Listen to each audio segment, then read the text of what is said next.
Episode के starting में हम देखते हैं कि स्टेज पे बहुत सारे लोग बैले डांस कर रहे होते हैं और इसी ग्रुप में एक लड़की होती है जिसका नाम ली योनसो होता है, जो इस ग्रुप की मेन बैलरीना होती है। जब डांस के लास्ट में योनसो नीचे बैठ के ऊपर देखती है तो ऊपर लगी लाइट्स टूट जाती हैं और उसके कांच के टुकड़ी योनसो की आंखों में लग जाते हैं। तभी हम देखते हैं कि योनसो सो के उठती है और वो सपना देख रही होती है, लेकिन ये एक्सीडेंट उसके साथ रियल में हो चुका होता है और इसे बीते कई साल हो चुके हैं और उस एक्सीडेंट की वजह से उसकी आंखें भी जा चुकी हैं। फिर योनसो नहाने के लिए जाती है, तभी वो एक टेबल से टकरा के गिर जाती है और गुस्से में आ जाती है और घर के सारे सर्वेंट्स को बुला के उन पे चिल्लाती है। तभी मिस्टर जो भी आ जाते हैं, जो योनसो के अंकल और पर्सनल सेक्रेटरी भी होते हैं। जब योनसो के पेरेंट्स की डेथ हो गई थी तब से वो योनसो के साथ रह रहे हैं और उसका ख्याल रख रहे हैं। फिर योनसो सर्वेंट से पूछती है कि ये टेबल किसने यहाँ रखी और उन्हें जॉब से निकालने की धमकी भी देती है, जिससे वो सर्वेंट डर जाती है और सामने आती है और योनसो से माफ़ी मांगती है, लेकिन योनसो उसे माफ़ नहीं करती और उसे जॉब से निकाल देती है। फिर मिस जंग भी आ जाती हैं, जो अपने साथ कुछ लेटर्स लेके आती हैं, जिसमें से एक इन्विटेशन योनसो की कंपनी फैंटासिया कल्चरल फाउंडेशन से होता है, क्योंकि उसकी 28th एनिवर्सरी है। ये कंपनी एक बैलेट कंपनी है जो बैले शोज परफॉर्म कराती है। एक टाइम पे योनसो भी एक बैले डांसर थी, लेकिन अब वो डांस नहीं करती और उसे बुरा भी लगता है। फिर योनसो अपने डॉग को लेके वॉक पे जाने लगती है, तभी मिस्टर जो को डॉक्टर का कॉल आता है और योनसो फ़ोन ले लेती है और कहती है कि मैं ही हूँ जिसे कॉर्निया ट्रांसप्लांट की ज़रूरत है और इस बार क्या प्रॉब्लम है। वो ऐसा इसलिए कहती है क्योंकि हर बार उनको डोनर मिल जाता है, लेकिन वो एंड टाइम पे मना कर देता है और इस बार भी ऐसा ही हुआ है, जिससे वो दुखी हो जाती है और वॉक पे चली जाती है। फिर सीन शिफ्ट होता है और एक लड़के को दिखाते हैं जो एक बिल्डिंग के टॉप पे बैठा होता है और वो वहाँ से जंप मार देता है और हम देखते हैं कि वो कोई इंसान नहीं, वो एक एंजल है। वो जानवरों का इंचार्ज होता है जो कि उनकी आत्माओं को गॉड के पास भेजने का काम करता है। उसे इंसानों के बीच इंटरफेयर करने की परमिशन नहीं होती, लेकिन फिर भी वो जानवरों के साथ बुरा बर्ताव करने वालों को सबक सिखाता रहता है। आज उसका अर्थ पे आखिरी दिन होता है और बस आज ही उसे काम करना है और फिर वो गॉड का खास एंजल बनने वाला होता है। तभी वो देखता है कि योनसो को कुछ लड़के परेशान कर रहे होते हैं और वो उसे बचाने जा ही रहा होता है।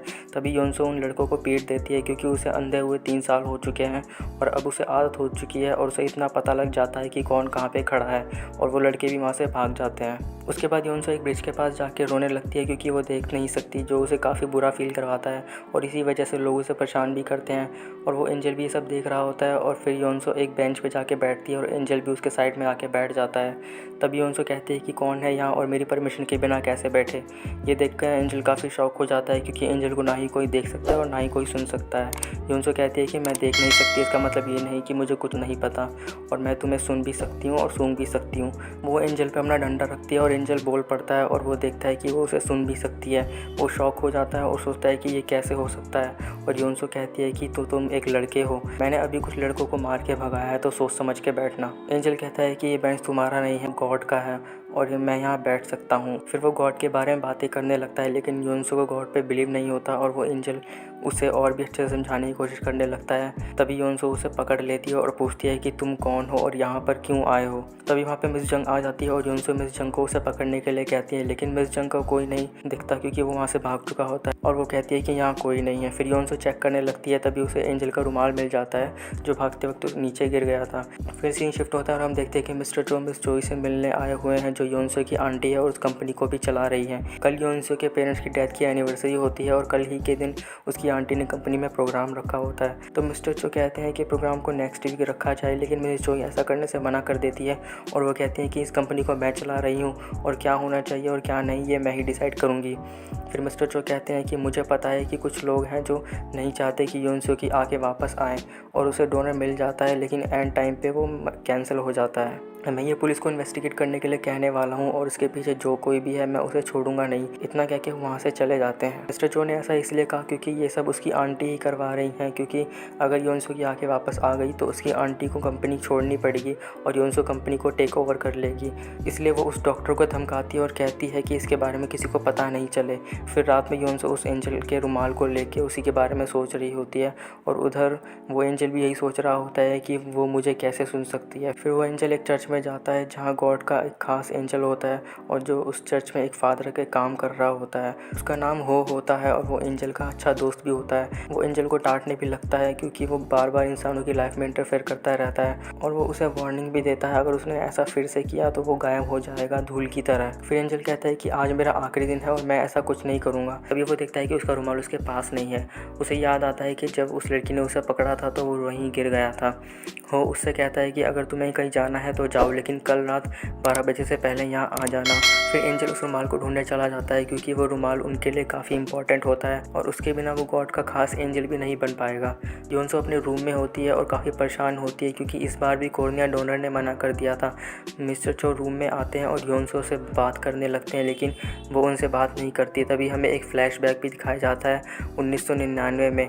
योंसो मिस्टर जो से पहली बार मिली थी तो वो उन्हें पसंद नहीं करती थी, लेकिन टाइम बीतता गया और वो उन्हें पसंद करने लगी और वो दोनों एक तरह से बेस्ट फ्रेंड बन गए। लेकिन अभी के टाइम में वो उनसे ठीक से बात भी नहीं करती, जो उन्हें बुरा लगता है। वो उसे बहुत प्यार करते हैं और उसे अपनी बेटी की तरह मानते हैं। थोड़ी देर बाद एंजल भी आता है और वो अपने रुमाल लेने की कोशिश करता है, लेकिन ले नहीं पाता। अगले दिन योंसो मिस्टर चो के साथ प्रोग्राम में जाती है और एंजल भी वहाँ जाता है क्योंकि उसे अपना रुमाल चाहिए होता है। फिर योंसो के अंकल, आंटी और कज़न आते हैं और ऐसा दिखाते हैं कि वो उससे कितना प्यार करते हैं, लेकिन वो उससे ज़रा सा भी प्यार नहीं करते, बस दिखावा करते हैं। तभी योंसो की एक और कज़न को दिखाते हैं जो कंपनी की लीड बैले है।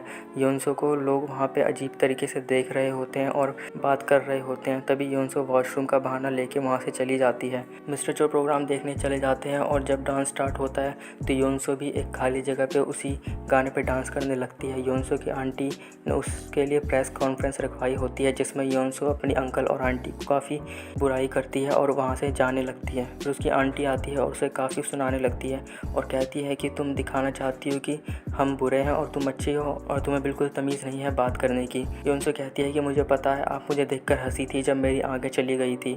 ये सुनकर मिस चोई चौंक जाती है और कहती है कि तुम अंधी होने के साथ साथ पागल भी हो गई हो। योंसो को गुस्सा आ जाता है, लेकिन मिस्टर जो कोई तमाशा नहीं करना चाहते थे तो वो योंसो को लेकर वहाँ से चले जाते हैं। वो एंजल भी वहीं होता है और ये सब देख रहा होता है। वो समझता है कि वो कितनी गुस्से वाली और बदतमीज़ है। ये भी समझता है कि वो बिल्कुल अकेली है और उसे कोई पसंद नहीं करता। जब योंसो अकेले में डांस कर रही थी तो उसने वो रुमाल साइड में रख दिया था और एंजल भी वहीं होता है, इसलिए वो अपना रुमाल ले लेता है। एंजल को उसकी हालत देख के बुरा भी लगता है। अब योंसो अपने घर जा रही है और वो काफ़ी गुस्से में है और रास्ते में मिस्टर जो पे चिल्ला रही होती है। मिस्टर जो साइड में गाड़ी रोकते हैं और उसे शांत करने की कोशिश करते हैं। वो कहते हैं तुम एक जंगल के बीच खड़ी हो जहाँ सब लोग तुम्हें मारना चाहते हैं। योंसो कहती है कि मुझे नहीं पता कि, लेकिन मैं चाहती हूँ वो मुझे मार दे। मिस्टर जो कहते हैं कि बकवास बंद करो और कहते हैं कि बस थोड़ा और इंतज़ार करो, मैं तुम्हें तुम्हारी जगह वापस दिलवाऊंगा। योंसो कहती है कि जगह दिलवाएंगे, पर कैसे, मुझे अपनी आंखें देके? आप होते कौन है मुझे ये कहने वाले, और मेरे डैड बनने की कोशिश मत करिए, नहीं तो मैं आपको फायर कर दूंगी। वो गुस्से में होती है इसलिए कुछ भी बोल रही होती है। तो मिस्टर जो बिना कुछ कहे कार स्टार्ट करके घर जाने लगते हैं, लेकिन किसी ने उनकी कार के ब्रेक फेल्स कर दिए होते हैं और उनका एक्सीडेंट हो जाता है और उसकी कार ब्रिज से लटक जाती है। एंजल भी वहीं से गुजर रहा होता है और वो देखता है कि योंसो और मिस्टर जो का भी एक्सीडेंट हो गया था। योंसो बार बार कह रही होती है कि मदद करो, लेकिन वहाँ कोई नहीं होता। एंजल फिर से प्रॉब्लम में पड़ जाता है क्योंकि हो ने उसे इंसानों की लाइफ में इंटरफेयर करने से मना किया था और 12 बजने ही वाले होते हैं और अगर वो चर्च में नहीं पहुंचा तो गॉड का खास एंजल भी नहीं बन पाएगा। इसलिए वो काफ़ी कंफ्यूज हो जाता है कि उसे वहाँ से चले जाना चाहिए या फिर उनकी मदद करनी चाहिए।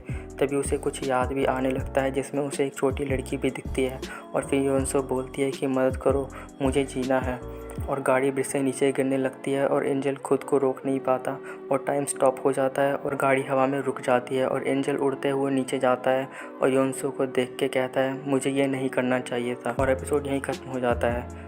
आपको ये सीरीज़ कैसी लगी कमेंट करके ज़रूर बताना, और जो चैनल पर नए हैं चैनल को सब्सक्राइब कर लें। फिर मिलते हैं नई वीडियो में, तब तक के लिए बाय।